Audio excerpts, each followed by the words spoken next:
National board of revenue NBR এর member পদে সদ্য পদায়নপ্রাপ্ত কর্মকর্তা কাজী মোস্তাফিজুর রহমান বিপুল পরিমাণ সম্পদ অর্জন করেছেন বলে সুনির্দিষ্ট অভিযোগ উঠেছে। অনুসন্ধানে জানা যায়, মোস্তাফিজুর রহমান 1996 সালে জাতীয় রাজস্ব বোর্ডে চাকরি নেন। পদায়নের পর দীর্ঘদিন ঢাকা দক্ষিণের কাস্টমস কমিশনার পদে কর্মরত ছিলেন।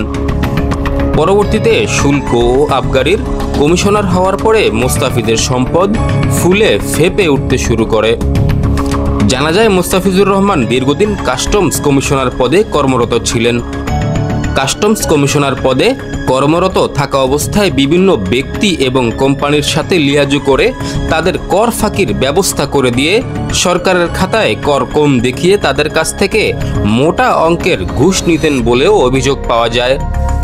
মোস্তাফিজ এভাবে ঘুষের টাকা দিয়ে তার মেয়ে ফারিয়া রাইসাকে ডক্টর বানিয়েছেন। তার মেয়ে বারডেম হাসপাতালে পড়াশোনা করেছেন বলে জানা যায়। অভিযোগে উল্লেখ করা হয়, মোস্তাফিজুর রহমান ঢাকা 2-এর কাস্টম, এক্সাইজ ও ভ্যাট আপিল কমিশনারেট থাকাকালীন ভ্যাট অনলাইন প্রকল্পের প্রকল্প পরিচালক হিসাবে অতিরিক্ত দায়িত্ব পান।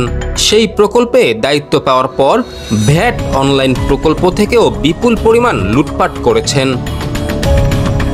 দুর্নীতি ও অনিয়মের টাকা দিয়ে মোহাম্মদপুর ইকবাল রোডের এই বিল্ডিংয়ের 6 তলায় 3 কোটি টাকা দিয়ে কিনেছেন আলিশান ফ্ল্যাট। আপনি কি এই যে কাস্টমসে চাকরি করে মোস্তাফিজ সাহেবের ড্রাইভার? হ্যাঁ, কতদিন চাকরি করেন এখানে? এখানে আমি বেশি দিন না। কতদিন? 3-2.5 বছর। 3 বছর। এটা হচ্ছে 37, 23, 45। হ্যাঁ, এটা আপনি চালান। আর ড্রাইভার কজন? আমি পার্সোনাল একজন, আর অফিসিয়াল ড্রাইভার 2জন চালাই। অফিসিয়াল ড্রাইভার কজন? একজন আছে। একজন আছে। মোট গাড়ি কয়টা ওনার? এই যে এটা করতেছেন, এটাও আমি জানি যে অফিসিয়াল, আর আমার যেটা পার্সোনাল ওইটা আমি চালাই। আচ্ছা, পার্সোনাল। এটা এই যে এদিকে আসেন। হ্যাঁ, এই যে এই বড় গাড়িটা, এই যে এটা, হ্যাঁ, যেটা এটা কি আপনার অফিসিয়াল? এটা কি অফিসিয়াল? এটা তো অনঅফিসিয়াল গাড়ি। এটা তো অফিসিয়াল গাড়ি না। এটা ওরা কি করে এটা তো আমরা বুঝাই না, বলেন। আচ্ছা, গাজীপুর এখানে কয়তলা বাড়ি ওনার? না, 3 তলা বাড়ি। 3 তলা? 3 তলা বাড়ি। আর রাজশাহী কে থাকে? রাজশাহীতে ম্যাডামের বাড়ি। মোস্তাফিজ সাহেব কয়তলা থাকে? 6 তলা থাকে। 6-এর কি? 6-এর বি। মানে ফ্ল্যাটগুলো কত করে বিক্রি হচ্ছে আইডিয়া আছে আপনার? 3 কোটি না 4 কোটি? এইটা তো কম, আরো বেশি না? আরো বেশি। 4-5 কোটি টাকার উপরে পুরো ফ্ল্যাট এখানে। 4 কোটি না? স্যার গাড়ি কয়টা? আর এটা মনে করেন আমার দেখা মতন গাড়ি 3টা। তাহলে আরেকটা করি। আরেকটা মনে বাইরে গেছে ড্রাইভার। ওটা কি প্রাইভেট? হ্যাঁ, প্রাইভেট গাড়ি? হ্যাঁ। না এরকম? না, প্রাইভেট। এছাড়াও গুলশান থানার তলনা মৌজায় 29 শতক জমি কিনেছেন মোস্তাফিজ। তলনা মৌজায় 7 দাগে বাড্ডা সাব রেজিস্ট্রি অফিসের অধীনে 25/10/2021 সালে 11,547 নং দলিলে 29 শতক জমির দলিল করেন।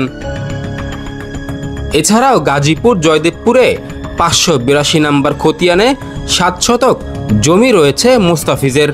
রাজশাহীর বোয়ালিয়া থানার বড় বনগ্রাম মৌজায় 5 শতক জমি কিনেছেন বলে অভিযোগে উল্লেখ করা হয়। মাত্র 70,000 টাকা বেতনে চাকুরি করলেও মোস্তাফিজ ব্যবহার করেন আধুনিক মডেলের 2টি গাড়ি।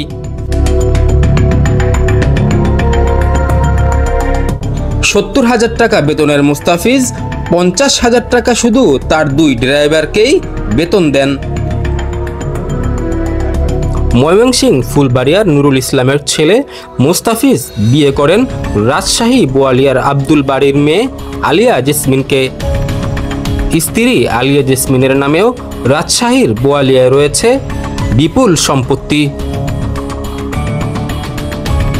মোস্তাফিজ কাস্টমস কমিশনার পদে থাকার সুবিধার্থে খুব ভালো করেই জানতেন যে কিভাবে সরকারি কর ফাঁকি দেওয়া যায়। তাই সে ইকবাল রোডের ফ্ল্যাটটি 3 কোটি টাকা দিয়ে কিনে 50 লক্ষ টাকা রেজিস্ট্রেশন ফি দেখিয়েছে। মোস্তাফিজ 2025 সালে অবসরে যাবেন, তাই তিনি এনবিআরের শুল্ক নিরীক্ষা ও আন্তর্জাতিক চুক্তির মেম্বার পদটি বাগিয়ে নেওয়ার জন্য প্রায় 2 কোটি টাকা খরচ করেছেন বলে এনবিআরের একটি সূত্র জানিয়েছে। বাংলাদেশে বেশ কিছুদিন ধরেই সরকারি কর্মকর্তাদের দুর্নীতি ও অবৈধ সম্পদ নিয়ে ব্যাপক আলোচনা চলছে। সাবেক আইজিপি বেনজির আহমেদের সম্পদ জব্দ করা হয়েছে কয়েক দফায়। জাতীয় রাজস্ব বোর্ডের কর্মকর্তা মতিউর রহমানের বিপুল সম্পদ আদালতের আদেশে জব্দ করা হয়েছে। জব্দ করা হয়েছে তার ও তার পরিবারের সকল ব্যাংক হিসাব এবং শেয়ার বাজারের 16টি বিও হিসাব। এনবিআরের আলোচিত মতিউরের গার্লফ্রেন্ড খ্যাত আরজিনার ব্যাপারেও দুর্নীতি দমন কমিশন অনুসন্ধান করছেন বলে জানিয়েছে দুদকের একটি সূত্র। দেশে দুর্নীতির যে কোনো অভিযোগের বিচার হয় 2004 সালের দুর্নীতি দমন কমিশন আইন অনুযায়ী। এক্ষেত্রে সর্বোচ্চ সাজা 10 বছরের কারাদণ্ড এবং ন্যূনতম সাজা 3 বছরের কারাদণ্ড। এছাড়া অর্থদণ্ড এবং ওইসব সম্পত্তি বাজেয়াপ্ত করার বিধানও রয়েছে এই আইনে। ফারহান আব্দুল্লাহ, অপরাধ বিচিত্রা, ঢাকা।